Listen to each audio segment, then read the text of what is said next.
Halo teman-teman, selamat datang di channel Regarmong. Hari ini kita akan membahas sebuah alur cerita film berjudul Roadkill. Kira-kira bagaimana keseruannya? Langsung aja kita masuk ke dalam pembahasannya.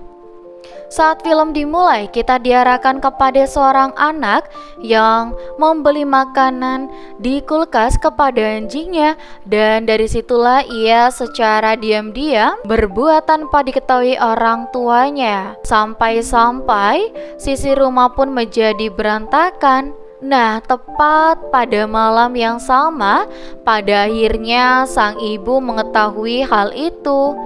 Ia dimaki-maki dan dimarahi tanpa henti. Ternyata trauma itu harus berlanjut sampai pagi hari. Setelah semalaman tidur di kandang anjingnya, anak itu harus dikejutkan dengan salah satu hal, yaitu fakta bahwa ternyata anjingnya baru saja dihabisi oleh ibunya sendiri. Lalu terbangunlah seorang pria yang merupakan anak laki-laki itu. Pria bernama Kevin ini tinggal di jalanan hanya dengan mengandalkan barang secukupnya. Di sisi lain, kita ditunjukkan juga kepada wanita bernama Sarah. Wanita yang selalu menghabisi hidupnya seorang diri serta berpindah-pindah dengan mobil kesayangannya. Sama seperti Kevin, Sarah tidak memiliki tempat tinggal yang tetap. Nah, di sini Kevin pun berharap ada orang yang mau menolongnya. Dan tak lama berjalan, ia fokus pada sebuah rumah yang menampakkan kebahagiaan sebuah keluarga.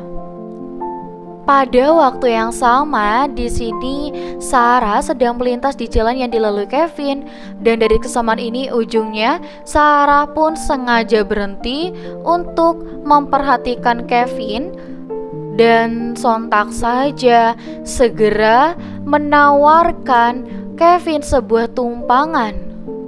Setelah naik, Kevin langsung ditanya satu pertanyaan oleh Sarah, yakni apakah Kevin, seorang maniak, masih di wilayah yang sama. Dua orang bocah baru aja kelar berburu seperti biasa. Tapi tak biasa, hari ini ada mobil biru yang terparkir dan mereka langsung histeris.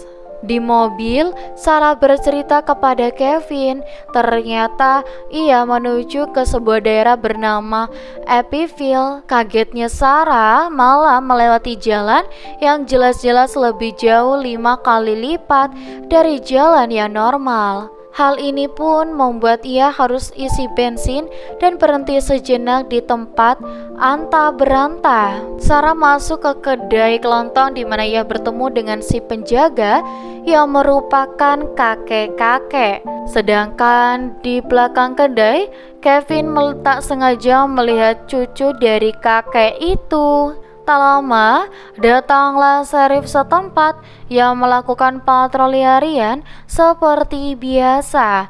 Ia pun memperhatikan Kevin sekaligus menegurnya karena telah meninggalkan pom di saat mengisi bahan bakar. Ya, di situ juga sheriff mulai ingat paras Kevin. Sedangkan Sarah hanya bisa terdiam di dalam karena malas bertemu dengan sheriff. Lalu sang Kevin di sini menunggu tangki penuh di mana sheriff juga selesai karena ia mendapat panggilan. Dan di sini setelah sheriff melipir, Sarah muncul untuk masuk ke dalam mobil. Si sheriff mendapat panggilan terkait adanya penemuan mayat di sebuah ladang. Saat yang sama, secara tiba-tiba Sarah banting setir, di mana hal itu membuat mobilnya terperosok ke parit. Yang ternyata ada satu alasan. Ia sengaja menghindar karena ada kura-kura kecil yang menyeberang. Di sisi lain, si Sheriff udah tiba di TKP penemuan mayat. Bukan hanya satu, di sini ternyata ada 2 mayat, yakni laki-laki dan perempuan. Tapi yang jelas di sini tidak perlu diperkirakan kalau mereka baru aja tewas 24 jam yang lalu. Tak lama, Sheriff Junior yang segera dipanggil untuk tiba ke lokasi. Tapi di sini Sheriff Junior itu tidak langsung pergi karena ia telah melihat sebuah mobil yang sedang butuh bantuan. Kagetnya, di sini kasus pembunuhan yang sama sudah terjadi 15 kali selama 15 hari berturut-turut. Si dokter sampai kewalahan karena kurangnya petugas untuk mengotopsi. Di situasi berbeda, ternyata mobil yang dilihat oleh Sheriff di luar. Kevin menjelaskan bahwa hal ini karena sebuah kura-kura. Selesai ditarik, Sarah pun ditanya kemana ia akan pergi. Dan disinilah Sarah menjawab bahwa ia akan pergi ke kota. Buxton, jelas jawaban ini sudah bohong dari awal. Asli yaitu kota Amityville. Di mobil, Kevin bingung kenapa Sarah berbohong. Namun Sarah malah cuek aja. Dan ia pun tertarik dengan satu restoran di mana ujungnya ia memutuskan untuk makan sebentar di tempat itu. Di waktu yang sama, si Sheriff Junior mendapat panggilan untuk datang ke pom bensin. Pom bensin yang sebelumnya didatangi Sarah dan juga Kevin. Dan betapa terkejutnya ia setelah mendapati fakta bahwa baru saja terjadi pembunuhan di tempat ini. Di restoran, Sarah dan Kevin lagi asik menikmati makanan yang baru tiba. Kevin memberitahu bahwa ia adalah orang asing pertama yang diberi tumpangan oleh Sarah.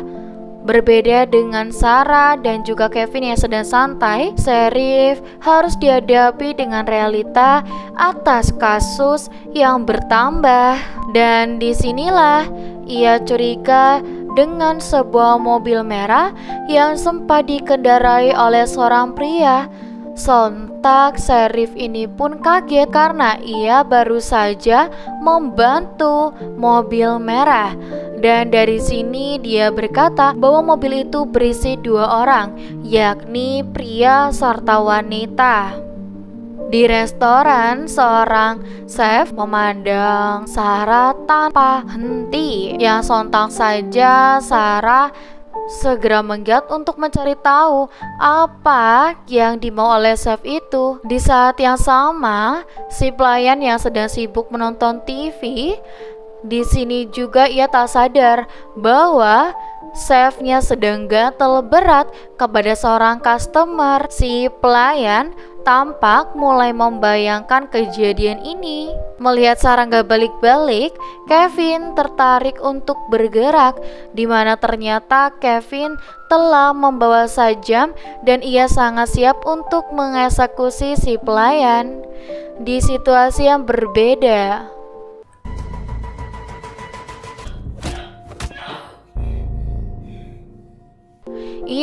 Sarah baru saja membawa chef itu dalam keadaan basah dan berdarah dalam waktu singkat.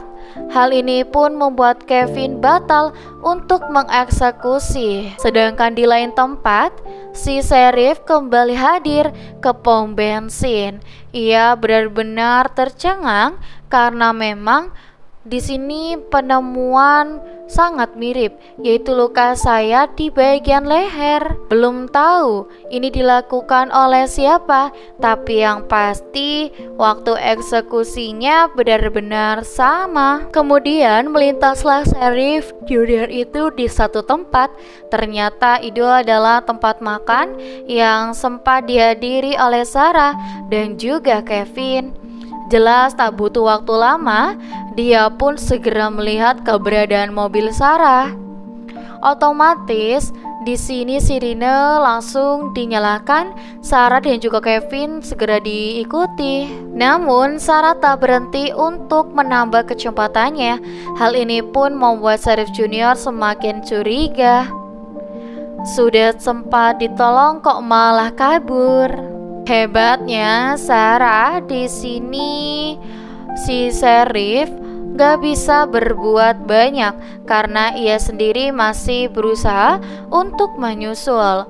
Tapi dari apa yang diinfokan, ia mengendari mobil adalah si wanita.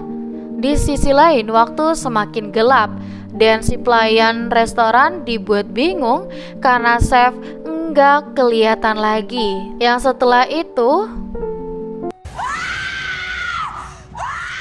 di dalam gelap, Sarah berkata bahwa ia akan terus kabur karena tidak memiliki SIM. Hal ini pun dipercaya oleh Kevin, di mana mau tidak mau mereka harus melewati lagi polisi. Tapi setelah itu tiba-tiba saja mobilnya Sarah mulai oleng, yang ternyata sedang terjadi kendala di kursi pengemudi, yakni Kevin yang awalnya diam kini sengaja menodong Sarah. Nah, dari sini terbongkar sudah bahwa Sarah bukanlah gadis biasa. Ia besar dalam kondisi yang dilecehkan dan dipakai oleh ayahnya sendiri. Awalnya memang sempat ada ketidaktahuan antara Kevin dan Sarah. Sarah nggak tahu bahwa ia sedang memberi tumpangan kepada begal, dan Kevin sendiri juga nggak tahu bahwa ia sedang ditumpangi oleh pembunuh.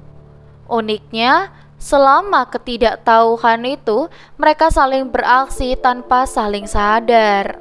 Sarah lebih fokus menumpas dendam kepada lelaki, sedangkan Kevin kepada perempuan karena sakit hati dengan ibunya. Namun ujungnya Kevin harus sadar duluan karena ia curiga dengan Sarah yang berbohong tentang tujuan dan terus kabur dari polisi. Disinilah Sarah segera melawan, di mana dari pengalaman ia pun sudah tahu bagaimana cara menghadapi pria. Dan tak lama dari itu, Sarah sadar ada sebuah mobil yang datang, dan ternyata itu adalah mobil si Sheriff.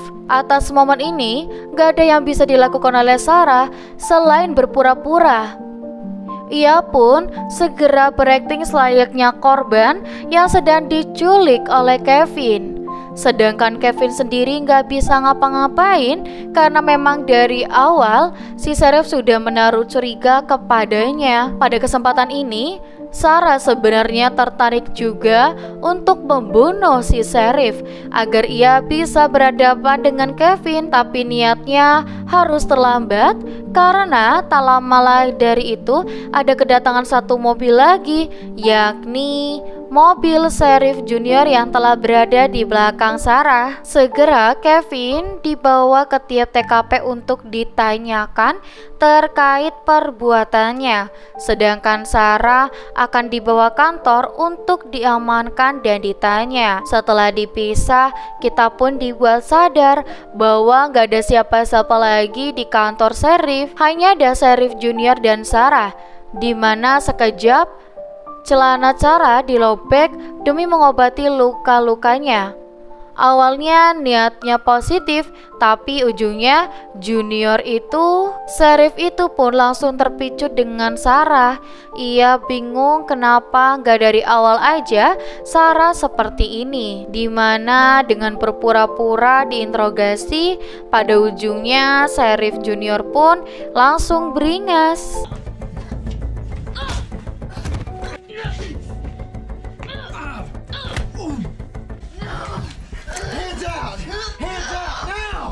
Sekilas adegan menunjukkan kenangan masa lalu ketika ayah dan juga kerabatnya itu kayak akan memakainya secara gratis. Ingatan itu benar-benar memberi trauma luar biasa yang tak akan bisa dilupakan. Di depan si Sheriff baru saja pulang dari TKP, dan saat itulah Sarah telah berhasil membunuh Sheriff Junior. Tentu Sarah masih mampu untuk menyelesaikan beberapa PR. Di saat yang sama, Kevin baru saja menyadari bahwa Sarah semakin berbahaya. Sayangnya, hal ini gak disadari oleh Sheriff Junior dan Sheriff Senior. Selesai memberi tembakan kepada Sheriff, Sarah langsung terdiam. Di sini Kevin pun tak sengaja mendengar bahwa Sarah membiarkan dirinya untuk dipakai oleh Sheriff itu. Aneh, tapi si Sheriff malah terus dipaksa. Perubahan emosi yang berbahaya ini pun membuat Kevin tak lagi diam. Kevin tahu bahwa Sarah di sini tuh sudah seberbahaya itu. Rasa traumanya jauh lebih parah dari apa yang dialami Kevin. Bahkan saking parahnya, Kevin harus mendapati lagi satu fakta yang membuat ia semakin yakin serta mengerti betapa bahayanya si Sarah ini. Dimana satu keluarga yang sempat ia lihat sebelum ditemukan oleh Sarah ternyata telah dibunuh juga.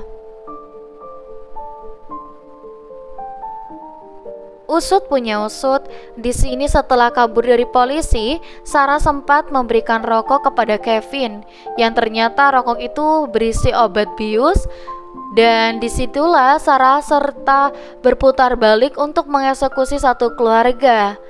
Jelas Kevin harus kabur dan menghindar.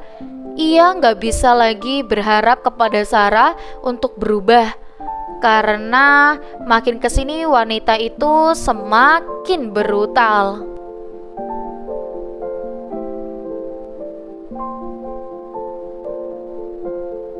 Berhasil kabur, Kevin pun terus melaju mengecepatannya, sedangkan Sarah membawa mobil Sheriff miris akibat tembakan mobil merah yang Kevin bawa harus mengalami bocor di sekitar tangkinya. Di sini Kevin masih sempat menyenggol mobil Sarah, dan hal itu pun membuat Sarah hilang kendali.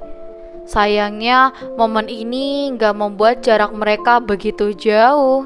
Nah, setelah jarak sedekat ini, Kevin langsung memanfaatkan situasi. Sedangkan jasa satu keluarga telah ia keluarkan lebih dulu. Hal ini pun enggak diketahui oleh Sarah, yang berujung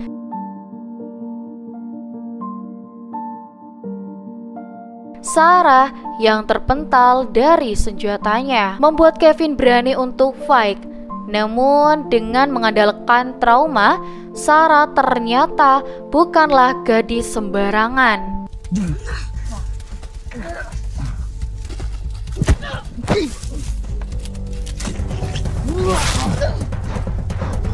Keduanya pun sama-sama mendapati luka, dan Sarah di sini mendapati luka di bagian perut, tapi Kevin jauh lebih buruk. Di sini lehernya yang dijerat membuat ia mengalami pendarahan hebat tanpa henti. Singkat waktu, 3 bulan sudah berlalu. Berita pun menyiarkan bahwa orang telah tewas dan satu gadis berhasil kabur. Sayangnya sampai detik ini polisi belum bisa menemukan Sarah. Nah, untuk kalau ceritanya selesai guys. Nah, untuk teman-teman di rumah yang mungkin penasaran dengan alur cerita film yang lainnya, kalian jangan lupa nih untuk pantengin terus channel YouTube Regarmong. Kita akan bertemu kembali di video selanjutnya. Sampai jumpa.